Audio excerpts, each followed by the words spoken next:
喺宋代嘅胭脂店嘅第一間出嘅產品，而我將會請公主成為我呢個產品嘅代言人。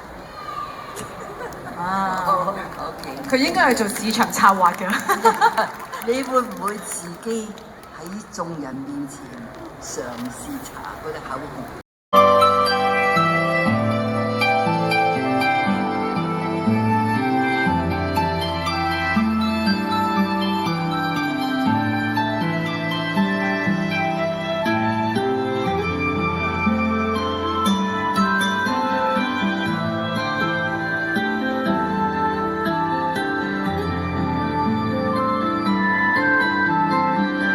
患的不是中邪，可能是过敏，食物过敏。那如果皇帝他不相信，别的太医都说是中邪的话，那我可以。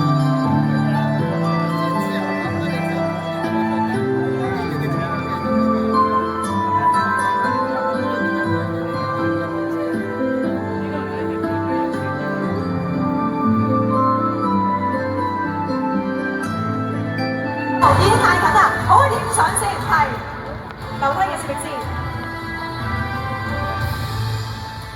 好，OK， 恭喜晒12號陳雅莉。好啦，我哋終於到冠軍得主啦。要等等先，點解？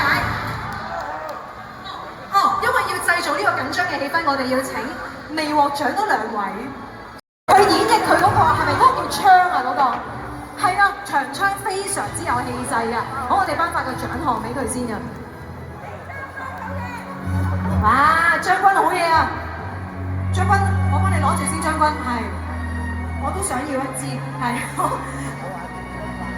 多謝多謝，好，我哋一齊影張相先，恭喜晒！我哋一齊望下台後呢一個嘅樓梯嘅攝影師。請下請3位攝影師先影好相先啊！我匿埋先。